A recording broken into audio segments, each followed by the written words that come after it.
Então, todo o bem que a gente faz, ou todo o mal, é para a gente mesmo. O Espiritismo nos ensina que o sentido da vida é amar. Que a melhor maneira de ser feliz é amar, perdoando àqueles que nos ofendem e fazendo-lhes todo o bem. Então vemos agora esta guerra de irmãos, porque os palestinos, ancestralmente, são irmãos dos judeus. Historicamente, são filhos de Abraão, judeus e palestinos. Mas o instinto predominante do ego, das paixões, do desejo da vaidade, da presunção, colocou em nosso sentimento a agressividade, a violência. E é essa violência que nós temos dentro de casa que estoura agora lá nas terras ensanguentadas pelo Hamas e pelos judeus. É esta violência no trato uns com os outros. Uma pessoa diz assim: eu odeio os judeus. Eu perguntei, por quê? Porque todo mundo odeia. Não, eu não odeio, em absoluto.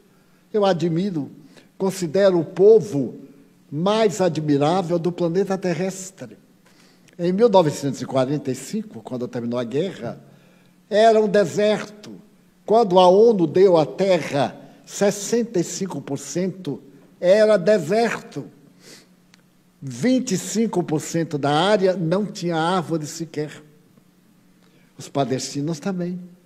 Hoje, em toda a história da humanidade, os judeus têm 170 prêmios Nobel.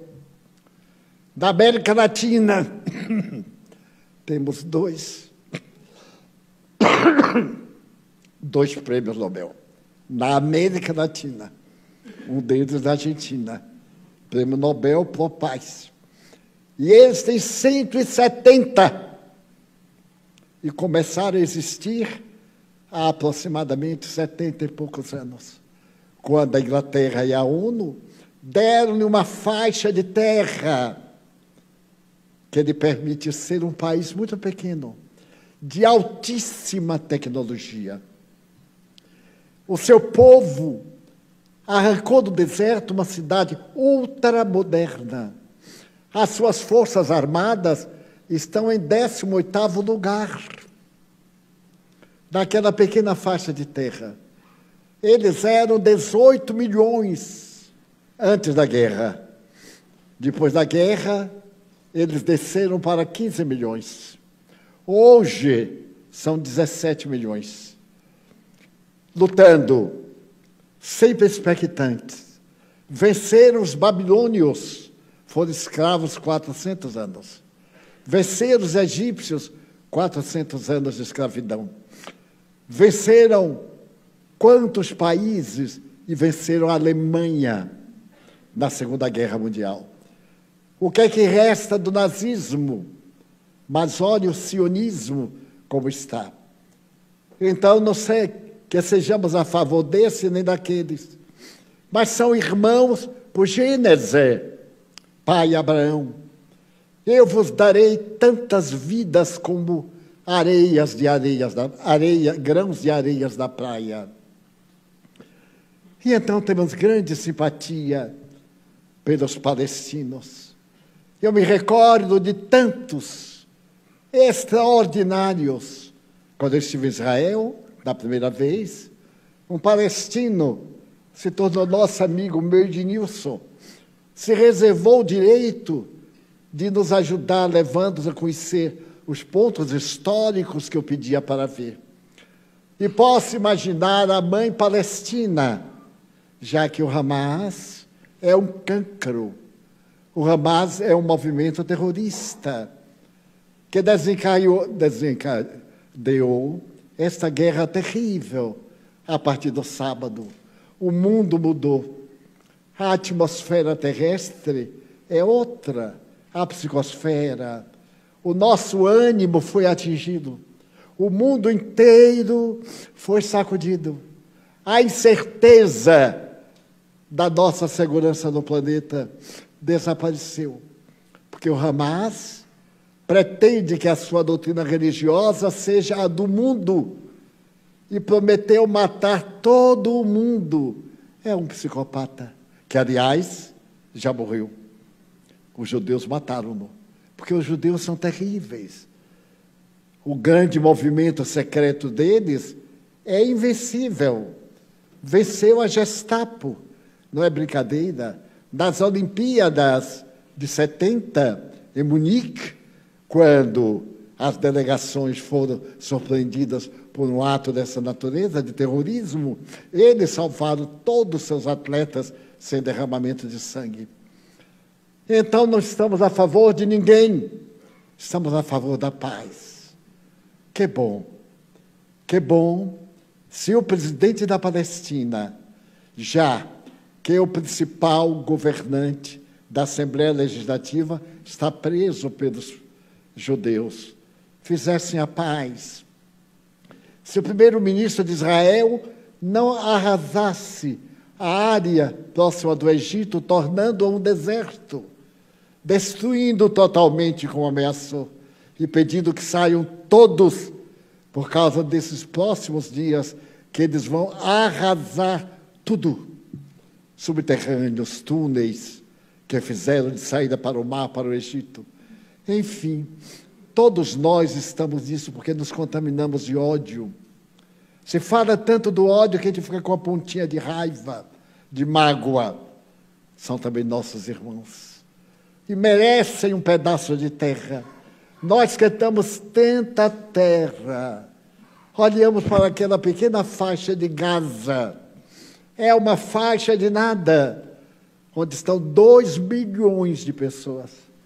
É o território mais populoso do mundo.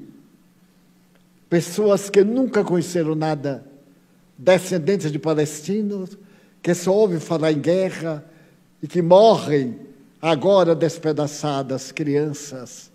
A volúpia do assassinato cruel, de um lado e do outro, porque a guerra é um monstro. Ninguém faz a guerra como deveria. É um momento terrível. Allan Kardec perguntou: por que existe a guerra? Questão 742 de O Livro dos Espíritos.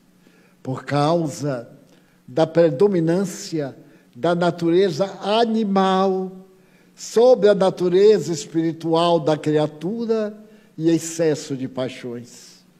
Quer dizer, o nosso lado material, ainda primitivo, instinto, que nos faz daqui ter um ódio e desejar que este mate aquele.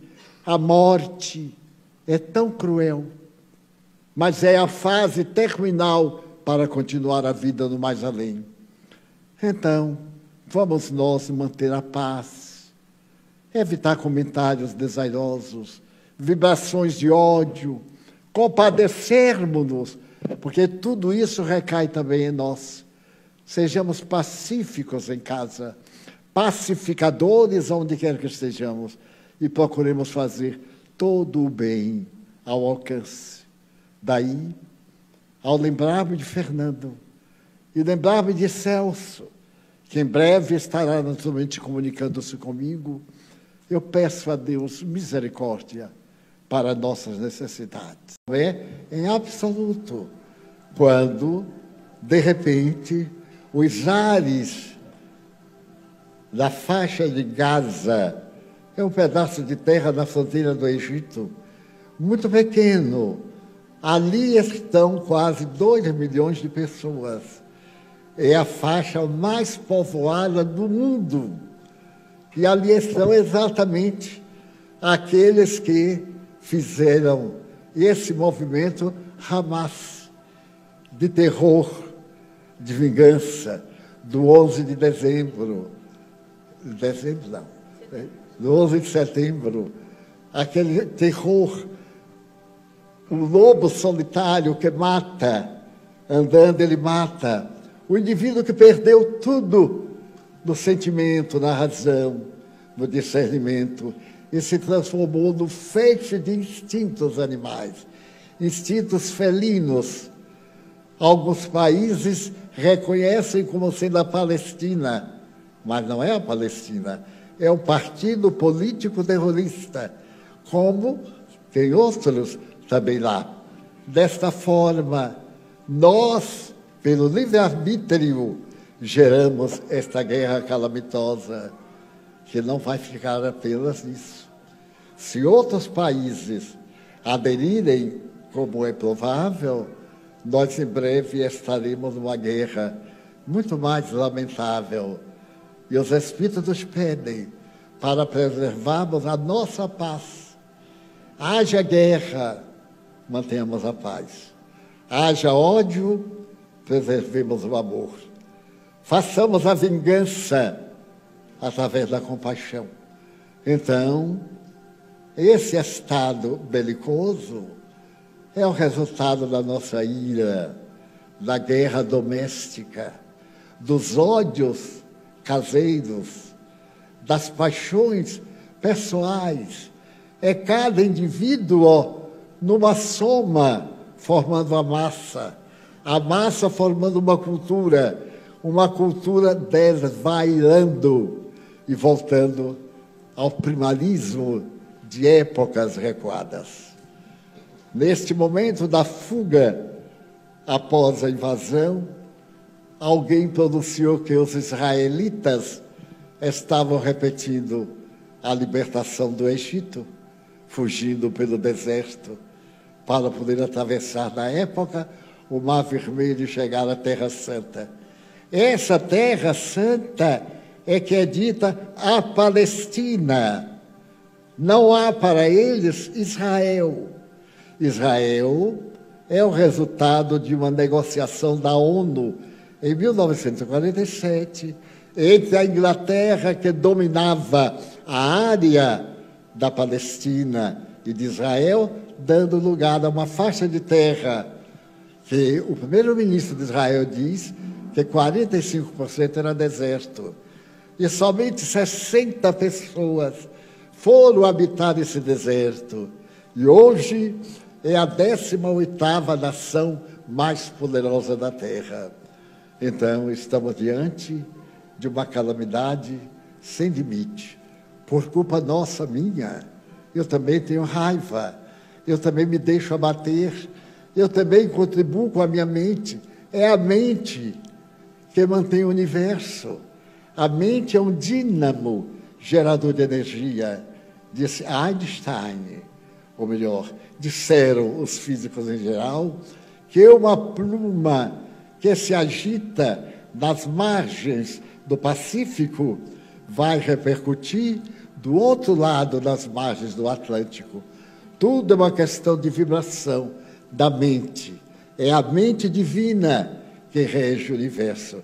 Então, todos nós, se pudermos evitar comentários apaixonados, cada um de nós tem a sua afeição a este lado ou àquele.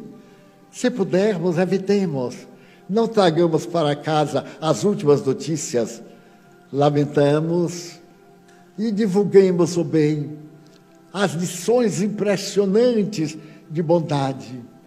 Se aqueles invasores assassinaram crianças, degolando-as na fúria selvagem, também os israelitas, no momento da sua fúria, não fizeram outra coisa.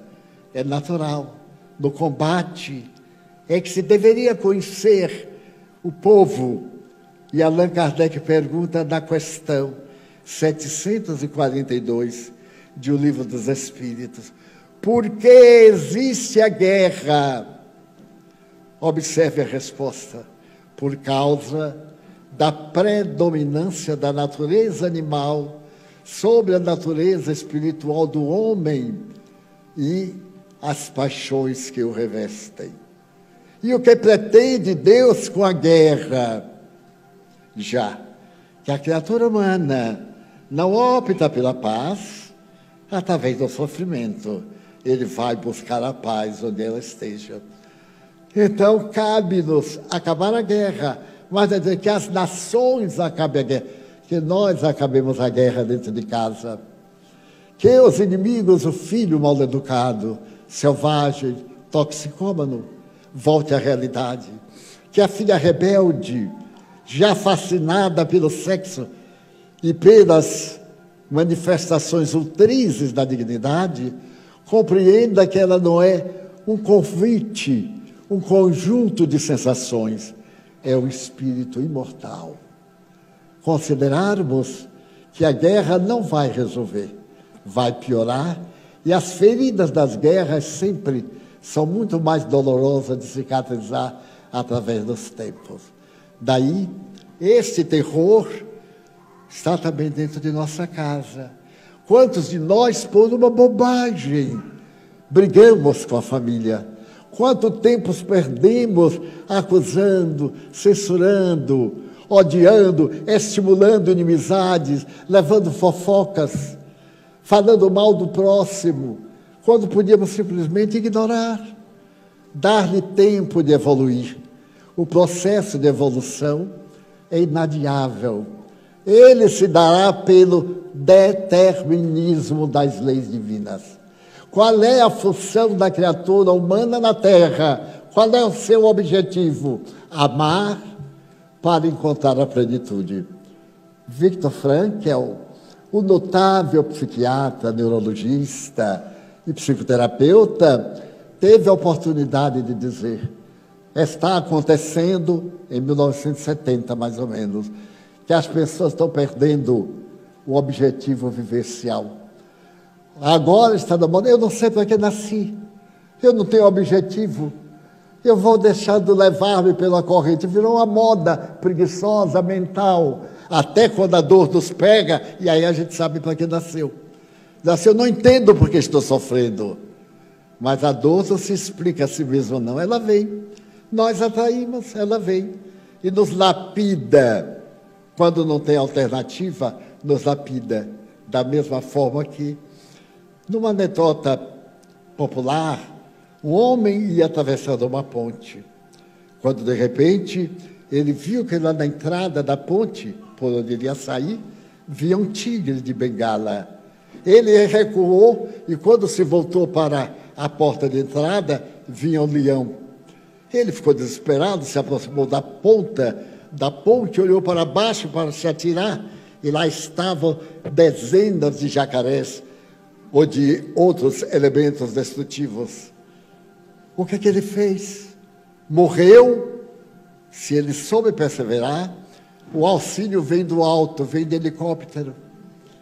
Então, quando nós estamos cercados de problemas, não tomemos decisões destrutivas, porque o auxílio vem de Deus, através da nossa prece. Dizer a Deus: eis-me aqui, e orarmos, e nos deixarmos conduzir por Deus.